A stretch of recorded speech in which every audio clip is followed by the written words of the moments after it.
তো ভীষণ খুশি। আজও লাস্ট বেঞ্চে বসেছে। জাঙ্কুককে আজও পড়া দিতে হবে না। ফার্স্ট ঘন্টা শেষে স্যার বেরিয়ে যাওয়ার কিছুক্ষণের মধ্যে জাঙ্কুক ক্লাসরুমে এসে সবার আগে ভালো করে ক্লাসরুমটাকে পরীক্ষণ করলো। তারপর বেশ আরামসে নিজের চেয়ারটাতে বসে জিমিনকে উদ্দেশ্য করে বলল, miss Jimin, stand up and say you reading. জাঙ্কুকের কথাটা শুনে তের পুরো হুঁশ উড়ে গেছে। আহারে বেচারি, ও কি চাইলো আর কি হলো। জিমিন তের দিকে তাকিয়ে একটু মুচকি এসে পড়া বলতে শুরু করে। হে আল্লাহ, এখন কি হবে? এই ধলাইন দুটো তো খুব চালাক, আমার সব জল্পনা কল্পনা পানি ঢেলে দিল। তে চোরের মতন ঘাপটি মেরে বসে বসে ভাবছি কি করে কি করা যায়। ওর ভাবনার মাঝেই জাঙ্কুকের ভারী কণ্ঠস্বর, নাও ইউ স্ট্যান্ড আপ। তে শুকনো রোগ গিলে দাঁড়ালো। What's your name? My name is কিনতে। Nice name. সো মিস তে, have you finish your lesson? I finish half. What rubbish you are. Sorry sir. What do you mean by sorry? Sir, actually আমি তো একটা ছোট মানুষ। এত পড়া একদিনে কি করে শেষ করব বলেন? এর কথার মাঝে ইয়ঞ্জন ফট করে দাঁড়িয়ে বলে, তাহলে সবার সামনে তুই স্বীকার করলি তুই ছোট। এরপর থেকে যদি তুই আমাকে আন্ডা বাচ্চা বলিস তাহলে তোর খবর আছে। তোকে আমি আন্ডা বাচ্চা সাথে বলি না, গরু একটা। স্যার, ও আমাকে গরু বললো। Shut up. দুজনেই পুরো ক্লাস এভাবে দাঁড়িয়ে থাকবে। স্যার, আমি কেন? আমি তো পড়া শিখেছি। যা বললাম সেটা করো।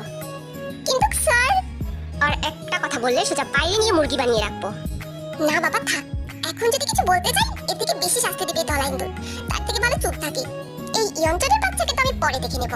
তে আর কথা না বাড়িয়ে চুপ করে ওইভাবেই পুরো ক্লাস দাঁড়িয়েছিল। জাঙ্কুক ক্লাস শেষ করে বেরিয়ে যাওয়ার আগে তের কাছে যায়। হে ইউ। স্যার তে, তোমাকে যেন কাল থেকে ফার্স্ট বেঞ্চে দেখি। গতকাল এবং আজ যা লেকচার দেওয়া হয়েছে সব তোমার জন্য পড়া থাকবে। আমি কাল পড়া চাই। কি? স্যার, এতগুলো পড়া কি করে সম্ভব? স্যার, স্যার শুনুন স্যার, স্যার। জাঙ্কুক তের কোনো কথাই শুনলো না, সোজা ক্লাসরুম থেকে বেরিয়ে গেল। আজ মিনহু আর সুবিন আসেনি, শুধু ওরা চারজন মাঠে বসেছিল। কাল কিন্তু সবাই পড়া শিখে আসবি, বিশেষ করে তে তুই। পারবো না শিখতে। ইচ্ছে করতেছে তোর ভাইয়ের মাথাটা ন্যাড়া করে ধুমধার একটা গান লাগিয়ে ডান্স করি। নিজে পড়া না শিখে স্যারের উপর শুধু শুধু দোষ দিচ্ছিস। একে তো ক্লাসরুমে ওই কাণ্ডটা করলি, এখন আবার ধলাইন্দরের পক্ষ নিয়ে কথা বলা। আচ্ছা, তোর একদিন কি আমার একদিন। এই বলে হাতের মোটা ডায়েরিটা ইয়ঞ্জনের দিকে ছুঁড়ে মারলো। জাঙ্কুক একটা দরকারি কাজে ওই দিক দিয়ে প্রধান শিক্ষকের রুমে যাচ্ছিল। তের হলো কপালের দোষ, ডায়েরিটা ইয়ঞ্জনের উপর না পড়ে সোজা গিয়ে জাঙ্কুকের গায়ে পড়ে। আমি শেষ, একেবারে জন্যই শেষ। তোদের কিন্তু আগে থেকে বলে গেলাম, আমার 40-এ তোদেরকে দাওয়াত দেইনি।